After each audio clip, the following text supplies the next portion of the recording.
They walked barefoot over stones that cut the soles of their feet like blades. Blood poured from backs split open by leather strips braided with bone. And they did all of this while being forced to carry their own instrument of execution through the narrow, steep streets of a city that watched them die. This is the brutal story of what actually happened on a Good Friday in Jerusalem in the year 33, put into perspective what it meant to be in Jerusalem during that specific week. The city, which normally housed between 40 and 60,000 inhabitants, swelled to somewhere between 250,000 and 300,000 people during the Jewish Passover, the Pesach. Pilgrims came from every province: Judea, Galilee, Syria, Egypt, Mesopotamia, and even Rome. Flavius Josephus, the Jewish historian who lived just 3 decades after these events, recorded in his Jewish Antiquities that the number of lambs sacrificed during a single Passover reached 256,500 animals. If each lamb fed a minimum group of 10 people, the arithmetic confirms that the city's population multiplied 5-fold in a matter of days. That concentration of human bodies terrified Rome. The Roman governor of Judea, Pontius Pilate, normally resided in Caesarea Maritima, a coastal city roughly 110 kilometers from Jerusalem, the equivalent distance of a drive from São Paulo to Campinas. Pilate only made the journey up to Jerusalem twice a year, and both occasions were Jewish festivals with explosive potential. He brought with him an additional detachment of 600 Roman soldiers, which supplemented the permanent garrison at the Antonia fortress, estimated at between 480 and 600 legionaries. The Antonia fortress was strategically bolted to the northwest corner of the temple, with internal stairways that allowed soldiers to descend into the court of the Gentiles in under 3 minutes. Rome did not watch Jerusalem from a distance. Rome watched Jerusalem from within. Consider the political situation of that morning. Jesus of Nazareth had been arrested the night before, probably between 11 at night and midnight, in the Garden of Gethsemane, located on the western slope of the Mount of Olives, less than 800 meters from the city's eastern wall. The Gospel of Mark, chapter 14, verses 43 through 46, records that the group that came to arrest him carried swords and clubs and had been dispatched by the chief priests, scribes, and elders. This was not a random mob. It was a coordinated operation by Jerusalem's religious elite with Rome's implicit authorization. The trial that followed was divided into 2 entirely distinct phases, and each of them violated the very legal codes that were supposed to govern them. Follow the proceedings. The Jewish phase took place in the dead of night at the residence of the high priest Caiaphas. The Mishnah, the code of oral Jewish law compiled roughly 170 years later, established strict rules for capital trials. They could not occur at night, could not take place on the eve of the Sabbath or a festival, required a minimum interval of 24 hours between verdict and sentencing, and demanded at least 2 witnesses whose testimonies agreed in every detail. The trial of Jesus violated all 4 of those rules. It happened in the middle of the night, on the eve of the Passover Sabbath, with no interval before sentencing. And Mark chapter 14, verse 56, records that the witnesses contradicted one another. Caiaphas was no simple religious fanatic. He was an extraordinarily skilled politician. He held the position of high priest for 18 consecutive years, from 18 to 36 AD, a remarkable tenure when one considers that his father-in-law Annas, before him, had been deposed by Rome after just 9 years, and that the Romans routinely replaced high priests who proved inconvenient. Caiaphas survived in the role under 4 different Roman governors. That required a capacity for political negotiation that few of his contemporaries possessed. The Gospel of John, chapter 11, verse 50, records the sentence that reveals the cold logic behind his decision. Caiaphas declared that it was better for one man to die for the people than for the whole nation to perish. This was not personal hatred, it was political calculation. Jesus represented a risk of popular insurrection that could provoke a devastating Roman military response. Caiaphas had already seen what Rome did to rebellious peoples. The memory of Varus's repression, which had crucified 2,000 Jews at once in 4 BC, still echoed among the elders of the Sanhedrin. 2,000 bodies hanging along the roads of Jerusalem. That was the precedent. Examine the details of the Roman phase of the trial. When the sun rose that Friday around 5:45 in the morning, Jesus was taken from Caiaphas's residence to Pilate's praetorium, a distance of roughly 700 meters uphill through the upper city. The Gospel of John, chapter 18, verse 28, records a telling detail. The Jewish leaders did not enter the praetorium to avoid ritual contamination before the Passover meal. They were concerned with ceremonial purity while condemning a man to death. Pilate came outside to speak with them. Understand who Pilate was. Historical records, especially Philo of Alexandria in his work Embassy to Gaius, describe Pilate as inflexible, cruel, and corrupt. Philo catalogues executions without trial, persistent brutality, and deliberate provocations against Jewish customs.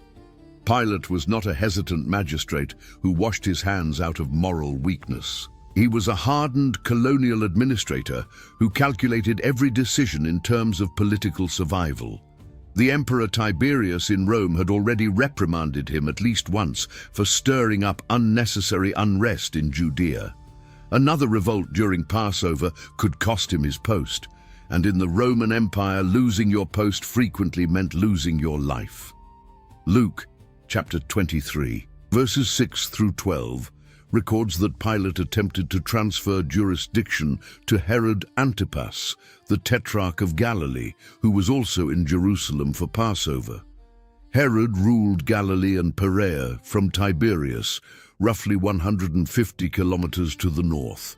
He interrogated Jesus, mocked him, dressed him in a splendid robe, and returned him to Pilate without issuing a verdict. Neither man wanted the weight of that decision on his hands. That day, 2 men who were declared enemies became allies through the convenience of avoiding responsibility. But the pressure from the crowd and the priestly elite left no room to maneuver. Observe the scene that followed the condemnation. Roman flogging, called verberatio, was not a standardized punishment. It was a torture calibrated to bring the condemned to the threshold of death without killing him before crucifixion. The instrument used was the flagrum, a short-handled whip with 2 or 3 leather strips to which were tied small sheep bones, pieces of lead, or dumbbell-shaped metal fragments, each weighing between 15 and 30 grams. The soldiers who administered the flogging were called lictors and were specifically trained for this function. The condemned was tied to a low post with arms outstretched and back exposed. The position forced the body to bend forward, stretching the skin over the ribs and spine. Each strike of the flagrum tore away strips of skin and muscle. Medical studies published in the Journal of the American Medical Association in 1986, based on forensic analyses of ancient accounts and archaeological findings, estimate that Roman flogging produced between 30 and 40 blows, though Jewish tradition capped it at 39 per Deuteronomy, chapter 25, verse 3. The physiological effects were devastating. Blood loss was estimated at between 1 and 1.5 liters, the equivalent of between 25 and 30% of an adult man's total blood volume. The skin of the back was lacerated to the point of exposing the muscle fascia and, in extreme cases, the ribs themselves. Hypovolemic shock began to set in, blood pressure dropped, the heart accelerated to compensate for the fluid loss. Body temperature became unstable. Many condemned men died during the flogging before ever reaching the cross. Jesus survived. Witness the next moment recorded in the Gospels. Matthew chapter 27, verses 27 through 31, describes how the Roman soldiers led Jesus into the interior of the praetorium and gathered the entire cohort around him. A full cohort meant between 480 and 600 men. They dressed him in a scarlet cloak, wove a crown of thorns, and pressed it down onto his head. The thorn species found in the Jerusalem region, particularly Ziziphus spinochristi, have thorns up to 5 centimeters long, rigid as nails. The crown was not merely a symbol of mockery, it was an instrument of pain that pierced the scalp, one of the most vascularized areas of the human body, causing profuse bleeding and acute pain along the trigeminal nerves. They placed a reed in his right hand as a false scepter. They knelt before him in parody of imperial reverence. They spat in his face. They took the reed and struck his head repeatedly, driving the thorns deeper still. Each blow reactivated the bleeding and intensified the pain. This was not random sadism. It was a ritual of military humiliation that Roman soldiers practiced on any prisoner who claimed to be a king. They were treating Jesus as they would treat any threat to Caesar's sovereignty. Then came the moment of the Via Dolorosa. The route between Pilate's Praetorium and Golgotha, the site of crucifixion, covered an estimated distance of between 550 and 600 meters. It may sound short, fewer than 6 city blocks in a modern city, but the path climbed an incline of roughly 30 meters in elevation through irregular, narrow streets, some less than 2.5 meters wide, paved with limestone slabs worn smooth by use, slick with the moisture of the early morning. And Jesus carried the patibulum. The patibulum was the horizontal beam of the cross, weighing between 30 and 40 kilograms, the equivalent of a 6-month-old calf. The condemned carried only this horizontal piece.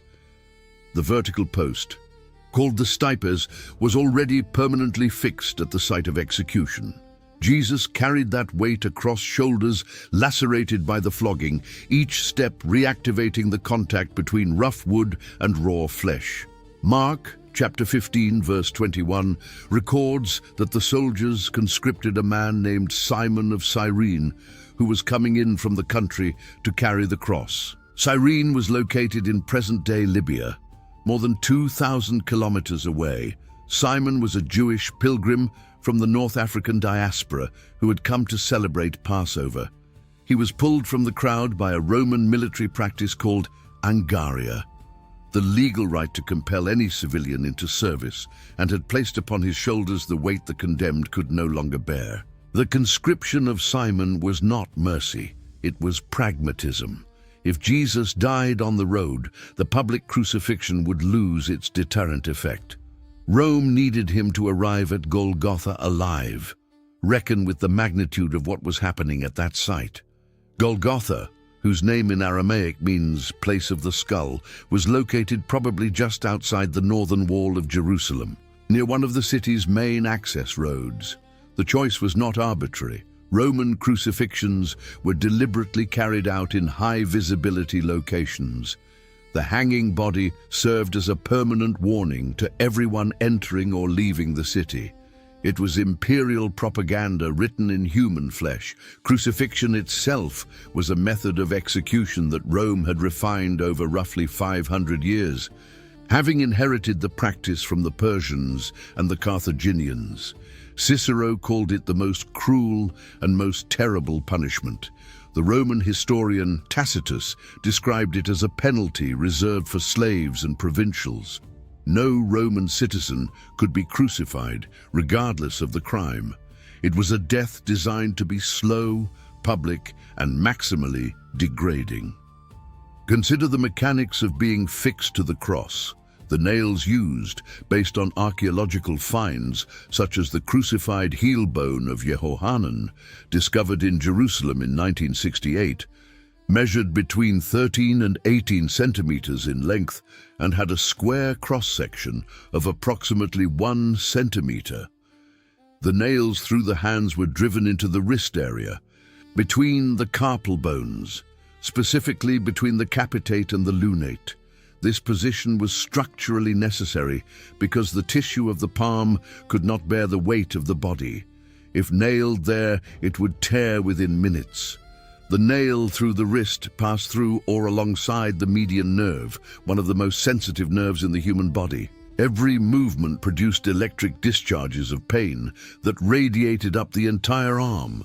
The feet were fixed with a single nail driven laterally through both heel bones, or each foot was fixed individually to the stipes.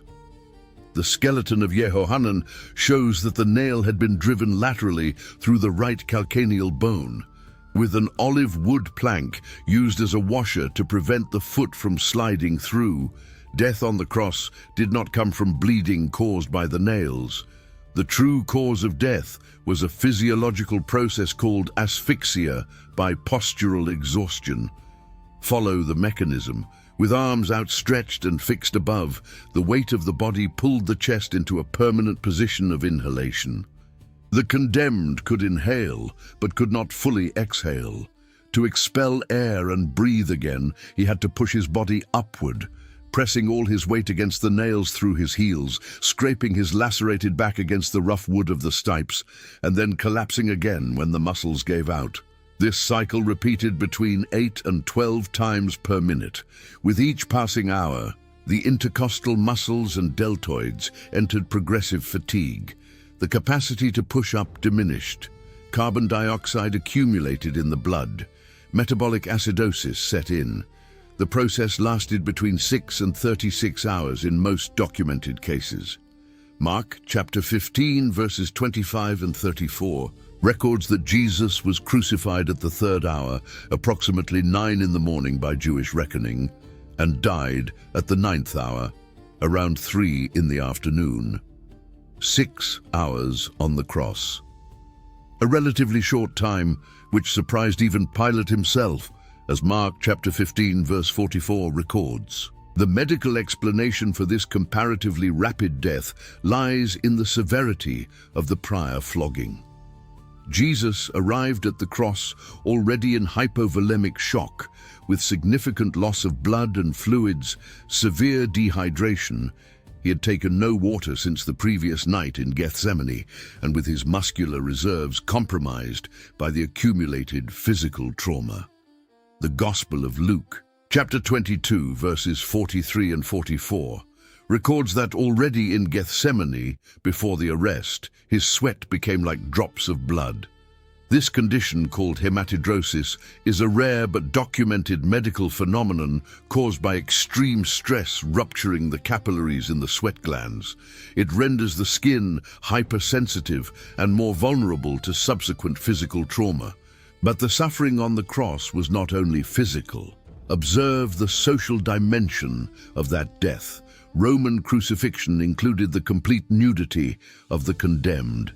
Deuteronomy chapter 21 verse 23 declared that anyone hung on a tree is cursed by God. For a first-century Jew, to die crucified was not merely to die in pain, it was to die under a declared divine curse. It was the absolute negation of any messianic claim. No Messiah could be cursed by God. Crucifixion was, within the Jewish theology of the time, the definitive proof that this man was not the chosen one. The disciples understood exactly that implication, and they fled. Mark chapter 14 verse 50 records that they all abandoned him and ran. Peter, who hours earlier had sworn to give his life for him, denied knowing him 3 times before dawn, as Mark chapter 14 verses 66 through 72 records. The inner circle that had followed him for roughly 3 years dissolved in a single night. Of the 12 apostles, only John is mentioned as present at the foot of the cross, as John chapter 19 verse 26 records. The physical agony was not enough. There was absolute solitude. Consider the situation of those who remained. The Gospel of John, chapter 19, verses 25 through 27, lists the women who stayed beside the cross: Mary, the mother of Jesus, Mary's sister, Mary, the wife of Clopas, and Mary Magdalene. These women witnessed the entire ordeal. Each labored breath, each muscular spasm, every groan. For 6 hours, at a distance that some scholars estimate between 5 and 10 meters, they watched a death designed to be the most degrading that the ancient world knew. Mary had received, roughly 33 years earlier, a promise recorded in Luke chapter 1, verses 31 through 33, that her son would reign over the house of Jacob forever. Now she watched him, naked, bleeding, slowly suffocating under the weight of his own body, while Roman soldiers divided his clothing in a dice game. John chapter 19, verses 23 and 24, records that the soldiers divided the garments into 4 parts, one for each soldier, and cast lots for the seamless tunic, which was woven from top to bottom as a single piece, likely the most valuable possession Jesus owned. The providential irony pulsed through every detail of that scene. Consider the broader picture of that Friday. While Jesus was dying on Golgotha, less than 500 meters away, inside the Temple of Jerusalem, the priests were preparing the evening sacrifice of the Passover lamb. The temple was a monumental structure built by Herod the Great over 46 years, as John chapter 2, verse 20 records. Its platform covered an area of roughly 144,000 square meters, the equivalent of 20 professional football pitches. The retaining walls rose to more than 30 meters in height at certain points, and the foundation stones weighed up to 570 tons each, heavier than any block used in the pyramids of Giza. Within that colossal complex, that same afternoon, thousands of lambs were slaughtered in the priest's court. Blood ran through channels carved into the stone down to the Kidron Valley. The air of Jerusalem carried the metallic smell of animal blood mingled with incense burning on the golden altars. And outside, on the hill of Golgotha, the man whom John the Baptist had identified as the Lamb of God, as John chapter 1, verse 29 records, was dying at the same hour that the lambs were being sacrificed in the temple. The Synoptic Gospels record that at the hour of Jesus' death, around 3 in the afternoon, 3 supernatural events occurred simultaneously. Matthew chapter 27, verse 51.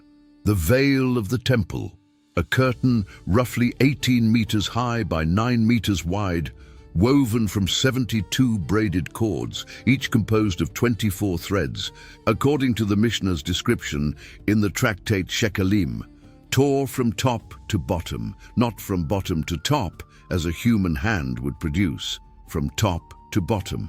Matthew chapter 27 verse 51 also records that the earth shook and rocks split, and Mark chapter 15 verse 33 records that darkness covered the whole land from the 6th hour to the 9th hour, from noon until 3 in the afternoon. 3 hours of darkness over Jerusalem.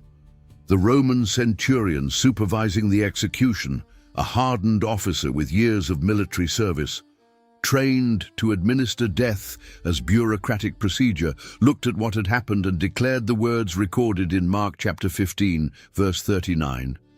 Truly, this man was the Son of God. A Roman soldier, a representative of the empire that had condemned him, was the first person to proclaim the meaning of that death at the exact moment it was consummated. The irony cut deeper than any nail. Witness what happened to the body. Jewish law, based on Deuteronomy chapter 21, verse 23, required that the body of an executed man be taken down before sunset, and that Friday carried double urgency. The Sabbath beginning at sunset was also the first day of unleavened bread, one of the most sacred feasts in the Jewish calendar.